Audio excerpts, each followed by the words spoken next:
हम वर्तमान युग में आध्यात्मिक चिंतन की श्रृंखला के तहत गीता के 11वें अध्याय के श्लोक संख्या 8 की व्याख्या कर रहे हैं। श्लोक संख्या 1, 2, 3 में अर्जुन ने प्रश्न किया और आगे भगवान ने अपना रूप दिखाना शुरू किया।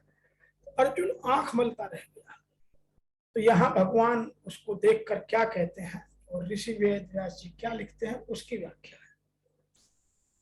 यहाँ लिखा है, न तु माम शाक्यसे द्रष्टुम अनेन एव स्वच्छचक्षुषा दिव्यं ददामि ते चक्षु पश्य मे योगम ऐश्वर्यम्। परंतु तुम अपनी आंख से अर्थात चर्म चक्षुओं से अर्जुन मुझे नहीं देख सकते, इसलिए मैं तुम्हें दिव्य चक्षु देता हूं जिससे तुम मेरी ईश्वरीय सामर्थ्य को देख सको। तो यहाँ भगवान ने उसका जब आंखें मलते देखा तो कहा, परंतु मुझको तुम अपने इन प्राकृत नेत्रों से देखने में निसंदेह समर्थ नहीं, इसी से मैं तुम्हें दिव्य अर्थात अलौकिक चक्षु देता हूं, इससे तुम मेरी योग शक्ति को देख सको। In English, thou art not indeed able to see me with thy eye alone. I give thee a divine eye. Behold my lordly yoga. Some people are describing differently. You will not be able to see me with your own eyes. Therefore, I am giving you divine sight. Witness my divine glory. इसका तात्पर्य यह है कि पश्य क्रिया के दो अर्थ होते हैं। मैंने पीछे भी बताया कि पश्य शब्द बार बार आया है। एक होता है पश्य का अर्थ जानना और एक होता है देखना। तो पहले जहां पश्य शब्द आया था गीता के 9वें अध्याय के 5वें श्लोक में, वहां पश्य में योगेश्वरम, योगे में ईश्वर पदों से भगवान को जानने की बात थी और यहाँ इन पदों में भगवान को देखने की बात आई है। तात्पर्य यह हुआ कि जो जानने में आता है वह भी भगवान है और जो देखने में आता है वह भी भगवान है। इतना ही नहीं, जानने और देखने के सिवाय भी जो कुछ है वह भी भगवान है। गीता के इसी अध्याय के 37वें श्लोक में आएगा, तद सत परम यत। तो जो इसके अतिरिक्त भी बचता है वह सब कुछ भी भगवान है। आज जो वर्तमान युग के हमारे चिंतक हैं वह आध्यात्म की दृष्टि से भगवान को इस श्लोक की व्याख्या इस तरह करते हैं कि न तो माम शाक्य से, तुम्हारे जो चर्म चक्षु हैं इनकी शक्ति बहुत अल्प और सीमित है। प्राकृत होने के कारण ये चर्म चक्षु केवल प्रकृति के तुच्छ कार्य को ही देख सकते हैं, अर्थात प्राकृत मनुष्य पशु पक्षी आदि के रूपों को, उनके भेदों को, धूप छाया आदि रूपों को देख सकते हैं, परंतु वे मन बुद्धि इंद्रियों से अतीत मेरे स्वरूप को नहीं देख सकते, क्योंकि मैं तो इनसे परे हूं। दिव्य ददामि ते चक्षु पश्य मे योगेश्वर, मैं तो तुझे अतीन्द्रिय अलौकिक रूप को देखने की सामर्थ्य वाले दिव्य चक्षु देता हूं, अर्थात तेरे इन चर्म चक्षुओं से ही दिव्य शक्ति प्रदान करता हूं, जिससे तू अतीन्द्रिय अलौकिक पदार्थ भी देख सके और साथ साथ उनकी दिव्यता को भी देख सके। यद्यपि दिव्यता देखना नेत्रों का विषय नहीं है,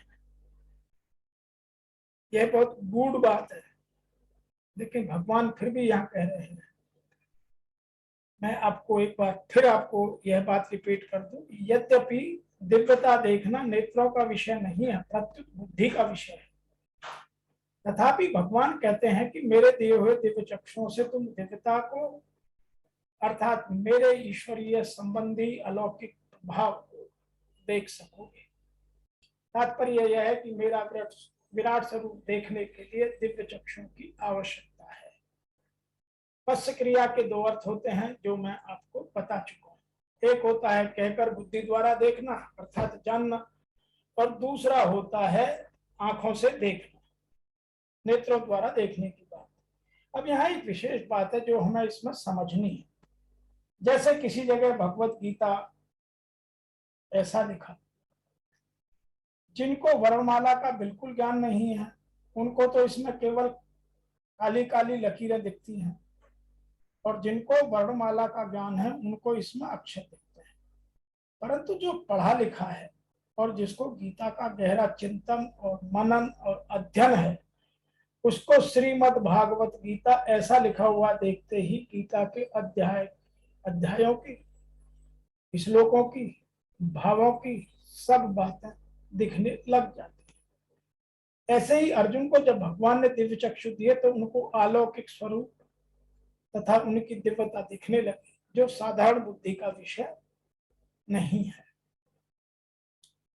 अब यहाँ एक शंका उत्पन्न होती है कि जब अर्जुन ने चौथे श्लोक में कहा कि अगर मैं आपके विश्व रूप को देख सकता हूं तो आप मुझे विश्व रूप को दिखा दीजिए, तब उसके उत्तर में भगवान ने यह 8वां श्लोक कहना चाहिए था कि तुम इन चर्म चक्षुओं से मेरे विश्व रूप को नहीं देख सकते, इसलिए मैं तेरे को दिव्य चक्षु देता हूं। परंतु भगवान ने वहां ऐसा नहीं कहा, प्रत्युत दिव्य चक्षु देने से पहले पश्य पश्य कहकर बार बार देखने की आज्ञा। जब अर्जुन को दिखा नहीं तब उनको न दिखने का कारण बताया, फिर दिव्य चक्षु देकर उनका निराकरण किया। इतनी झंझट भगवान ने क्यों की? बड़ा उत्तम प्रश्न है, इसका उत्तर भी उतना ही उत्तम है। साधक पर भगवान की कृपा का क्रम से कैसे विस्तार होता है यह बताने के लिए भगवान ने ऐसा किया, क्योंकि भगवान का ऐसा स्वभाव है कि भगवान अत्यधिक दयालु है। उनकी कृपा सागर की कृपा का कभी अंत नहीं होता। भक्तों पर कृपा करके उनके चित्र विचित्र और अन्य विचित्र विचित्र ढंग है। जैसे पहले तो भगवान ने अर्जुन को उपदेश दिया, उपदेश के द्वारा अर्जुन के भीतर भावों का परिवर्तन न कराकर अपनी विभूतियों का ज्ञान कराया। उन विभूतियों को जानने से अर्जुन में एक विलक्षणता आ गई, जिससे उन्होंने भगवान से कहा कि मैं आपके अमृतमय वचन सुनते ही मुझे तृप्ति नहीं हो रही है। विभूतियों का वर्णन करके अंत में भगवान ने कहा, ऐसे तरह तरह की विभूतियों वाले अनंत ब्रह्मांड मेरे एक ही अंश में पड़े हुए हैं। जिसके एक अंश में अनंत ब्रह्मांड है, उसके विराट रूप को देखने के लिए अर्जुन की इच्छा हुई, और इसके लिए ही अर्जुन ने प्रार्थना की। इस पर भगवान ने अपना विराट रूप दिखाया तो देखने के लिए बार बार आज्ञा दी, परंतु अर्जुन को विराट रूप दिखा ही नहीं। तब उनको भगवान ने दिव्य चक्षु प्रदान किए। सारांश यह हुआ कि भगवान ने ही विराट रूप देखने की जिज्ञासा प्रकट की, जिज्ञासा प्रकट करके विराट रूप दिखाने की इच्छा प्रकट कर दी। इच्छा प्रकट करने पर विराट रूप दिखाया। अर्जुन को नहीं दिखा तो दिव्य चक्षु देकर इसकी पूर्ति की। तात्पर्य यह निकला कि भगवान के शरण होने पर शरणागत का सब काम करने की जिम्मेवारी भगवान अपने ऊपर ले लेते हैं। अतः इन सब को समझना जानना हमारे लिए परमावश्यक है, और यदि हम इन सब चीजों को नहीं देख सकते, नहीं समझ सकते, तो हमारे अंदर इन चीजों की गूढ़ता का कोई महत्व नहीं है। इसका संबंध यह हुआ कि दिव्य चक्षु प्राप्त करके अर्जुन ने भगवान का कैसा रूप देखा, इस बात को संजय धृतराष्ट्र से आगे के श्लोकों में कहते हैं। अब वह भी और गूढ़ की बात है कि इनको तो आंखें देती, संजय को पहले से आंखें दी हुई हैं, तो धृतराष्ट्र कैसे देखें। तो उसको समझने के लिए हमें आगे के श्लोकों की व्याख्या को समझना पड़ेगा। अतः इस श्लोक की वर्तमान युग के चिंतक जो व्याख्या कहते हैं उसको भी मैं थोड़ा सा आपके साथ साझा कर लूं।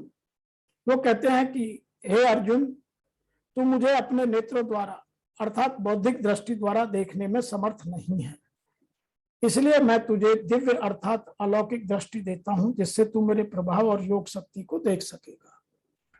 इधर योगेश्वर श्री कृष्ण ने कृपा प्रसाद से अर्जुन को वही दृष्टि प्राप्त हुई, उसने देखा, और उधर योगेश्वर व्यास पर कृपा प्रसाद से वही दृष्टि संजय को मिली थी। जो कुछ अर्जुन ने देखा अक्षर से वही संजय ने भी देखा, और उसका प्रभाव अपने को कल्याण का भागी बनाया। स्पष्ट है कि श्री कृष्ण एक योगी के समकक्ष हैं। तो हमें ये सब बातें यहां समझने के लिए बताई गई हैं, इनको जानना समझना हमारे लिए आवश्यक है। तो आज इस 8वें श्लोक में भगवान ने स्पष्ट कहा कि तुम मुझको अपने इस प्राकृत अर्थात प्रकृति द्वारा दिए गए नेत्रों से देखने में निसंदेह समर्थ नहीं हो। मैं तुम्हें दिव्य अर्थात अलौकिक दृष्टि देता हूं, अलौकिक चक्षु देता हूं, जिनसे तुम मेरी ईश्वरीय योग शक्ति को देख सकोगे। तो आज के इस श्लोक की व्याख्या में इतना ही। आप सबको मेरी ओर से और मेरी संस्था डूअर्स पैराडाइज फाउंडेशन के सभी सम्मानित सदस्यों की ओर से सादर जय श्री कृष्ण।